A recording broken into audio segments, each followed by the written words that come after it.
one that can create or destroy your reality. If you've never heard of this might sound over the top, or it might even sound ridiculous that you've called experiences into your reality that were unpleasant or ones that were outright horrible and terrible. How you can actually get to using what's going on in your physical reality as information. Aspect of manifestation that I see so many people getting wrong and what it means, but they tend to forget what the implications are. Anything you have created in your reality can be uncreated. Keep an open mind and open your consciousness to the following truth about the law of assumption. We alone call everything into our existence.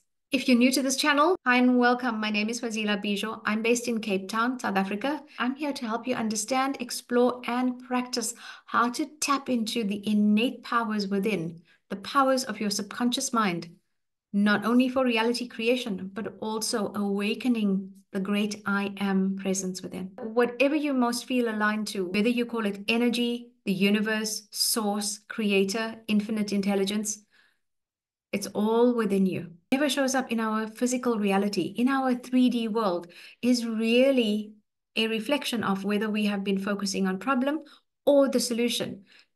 Now, Neville Goddard says that imagination is the greatest of all problems and the greatest solution as well.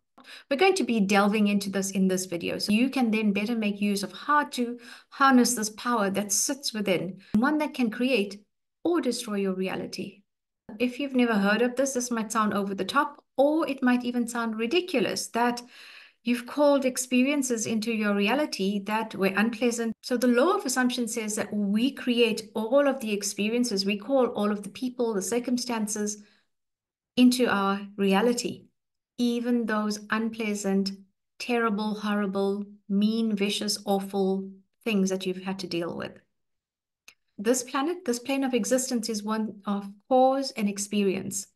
We are alone are the cause of the experiences we have in our life because of where we've put our attention, our energy, and our focus.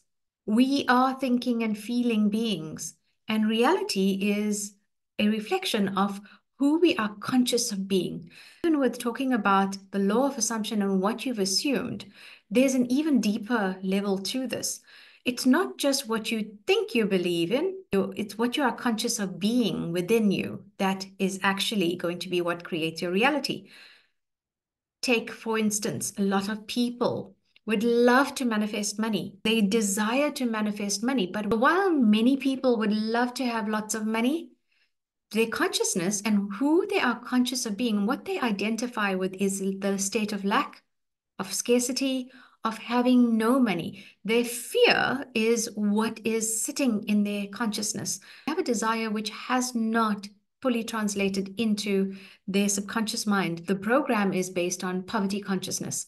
So when we look at how the law of assumption plays out in our lives, you are always going to create that which you are conscious of being, not what you desire. Desire alone won't change things and bring into your life what you've been asking for. You've got to now look at what is your 3D reality actually giving you information around. Use that information from a perspective of this is what sits then in my consciousness. It's not what I am choosing deliberately and consciously. It is what I have sitting in my programming of my consciousness. If you have never heard about this concept before and you find it a bit shocking, know this, that from luminaries and mystic teachers like Neville Goddard, Joseph Murphy, Florence Scovel, Wallace D. Wattles, through to modern day teachers and thought leaders like Dr. Joe Dispenza, Eckhart Tolle, Esther Hicks, they too speak about the same thing, that you are the creator of your reality. And so with so much available to us, we can now start to draw on the wisdom and the teachings from these various teachers so that we can become better at how we create and manifest our life, how we can better become creators of our reality. For me, studying the work of mystics like Neville Goddard and Joseph Murphy is like getting closer to the source of these metaphysical teachings. They break it down, but they are also expanding our consciousness. And all you need do is just read or even listen to their teachings. you're going to find something interesting starts happening. That interesting thing is that your consciousness starts to ripen. You're going to shed old thoughts and patterns and behaviors when these channels of your mind start to open up to the higher truths. And look at what this means beyond just that your imagination creates your reality. We are constantly manifesting. We manifest everything in our lives. However, many people are not aware that they are manifesting what they are conscious of being, not what they desire. The more I have studied the law of assumption, the more I've come to understand in the conflict between what we desire and what we imagine to be true. What we imagine to be true in our consciousness is always going to win. And along with the powers of our imagination, do you resonate with this truth that we call everything into existence? Or are you finding that you have resistance within? I know what this is like because when I first started studying and practicing the law of assumption, I found it hard to believe that I had created some of my past experiences that had some horrible situations around them. Then, as I mentioned, when I started to observe what my thought patterns were and I examined what my beliefs were, I realized how important it was to actually be applying the law of assumption in the correct way. When you can identify what state of consciousness you are embodying, what your beliefs are around that state of consciousness, or what your beliefs are in terms of who you truly are, you'll start to realize why certain things are going the way they are in your life. Know that as you work with the law of assumption and you understand that you create through what you assume to be true for you, you can also uncreate what you've assumed to be true for you in your life. You are the operant power. And what this means is that you operate the law of assumption through the power of your imagination. And this is what we're doing in all of these videos, is helping you to understand how you can operate the law of assumption. Money and relationships, or that special person, showing an individual who they are truly being. The money situation will give a person an indication of whether they are in prosperity or poverty consciousness. Your SP situation or your relationships, etc., are going to give you reflection of how you perceive yourself to be in terms of your relationships. So when it comes to relationships and love and your SP, that's going to give you a very good reflection of what your self-concept is, how you think of yourself, what you think others think of you, and what you believe to be true of situations and others around you. So where do you find yourself on the spectrum? Yes, I'm aware and understand that I alone create everything. Or no way, why would I choose such terrible experiences? When I started at the beginning of this video, I spoke about how the law of assumption truly works. We call all those things that do not yet exist into our existence. Whatever we desire, we focus on them, we call them, and we manifest them into our existence. Your imaginal creativity is what creates everything. Your imagination. And yes, it goes beyond just imagination. It is the power that you harness from your subconscious, is what you have focused your imagination on. But more than imagination, you must be able to enter into the image, enter into imagination with a deep feeling state of who you would be when your desired outcome is achieved. So who would you be when you become the millionaire that you have been dreaming about? When you take that into imagination, bring that feeling state of what you know to be true for you when you've become the millionaire, have the wealth that you'd love to have. So I'm going to be touching on two stories where you will see how the ladies in question were able to change outcomes for others in their lives. The power of your subconscious mind can be harnessed to be used for an impact on many, many areas of your life and the lives of others. Bringing this following story, My Dee Dee Loves Me, about a grandmother and her granddaughter. She says, this is one of those things that make my family and friends say, we just don't understand it. Kim is 2.5 years old now.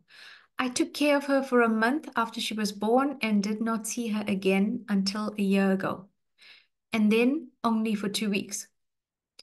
However, during this past year, every day I have taken her on my lap in my imagination and cuddled her and talked to her. In these imaginal acts, I go over all the wonderful things about Kim. God is growing through me. God is loving through me, etc. This is in her imagination. She says, at first, I would get the response of a very young child. When I started, God is going through me, she would reply, me. Now, as I start, she completes the whole sentence. Another thing that has happened is, as the months have passed, as I take her in my imagination on my lap, she has grown constantly larger and heavier. Kim hasn't even seen a picture of me in this past year. At the most, I could only be a name to her. Now, sometime each day, her family tells me, she starts talking about me, to no one in particular, just talking. Sometimes it goes on for an hour, or she goes to the phone and pretends to call. In her monologue are such bits as, my Dee Dee loves me. My Dee Dee always comes to see me every day. Even though I know what I have been doing in my imagination, it has caused me to wonder much. That was a testimonial from one of Neville's students who talks about how she kept herself connected with her granddaughter in imagination, her granddaughter of 2.5 years of age, who shows that she has a deep connection with her grandmother. Our next case study is There Are No Difficult Children. I might add, there are no difficult children, only adults who don't use their imagination effectively. When I read in Seed Time and Harvest the story of the school teacher who, through her imagination, in daily revision, transformed a delinquent pupil into a lovely girl, I decided to do something about a young boy in my husband's school. To tell all the problems involved would take pages, for my husband has never had such a difficult child, nor such a trying parent situation. The lad was too young to be expelled, yet the teachers were refusing to have him in their classes. She says that to make matters worse, the mother and grandmother literally camped on the school grounds, making trouble for everyone. I wanted to help the boy, but I also wanted to help my husband. So nightly, I constructed two scenes in my imagination. One, I saw a perfectly happy child. Two, I heard my husband say, I can't believe it, dear, but do you know R is acting like a normal boy now? And it is heaven not having those two women around. After 2 months of persisting in my imaginal play, night after night, my husband came home and said, it's like heaven around school. Not exactly the same words, but close enough for me. The grandmother had become involved in something that took her out of town, and the mother had to accompany her. At the same time, a new teacher had welcomed the challenge of R, and he was progressing wonderfully well into all I imagined for him. And that is the power of your imagination to do good for others as well. Speak as if it has already happened, and it will. Anything that is unwanted or undesirable in your life can be replaced with the ideal outcome in your imagination. Persist in your imagination that your desired reality is yours and success will be yours. Neville quotes that imaginative men and women are forever casting forth enchantments. All passive men and women who have no imaginative lives are continually passing under the spell of their power.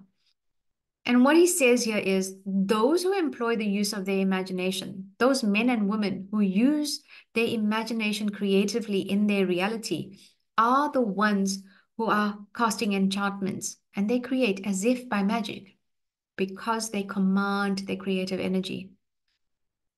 Those who are passive, who don't use their imagination, who don't know how to harness the power of the imagination, tend to fall under the spell, tend to fall under the castings of those who do. Know that if you want to change anything, learn how to effectively use the power of your imagination. Learn how to practice using the law of assumption. And be aware that you are going to create what you are most conscious of being. You won't just create what you desire. If what you desire and what you are conscious of being are in alignment, you can create and uncreate your reality. But in order to do this, you must know how to revise undesirable events. You must know how to enter into the state of the wish fulfilled, or to enter into your imagination with the feeling of the acceptance that you desired wishes in your reality. I'll put links for videos on how you can actually understand how to do this. Don't forget to like and to hit the subscribe button so that you can stay informed of when my videos come out. This is Fazila Bijo. I will see you in the next video. Bye for now.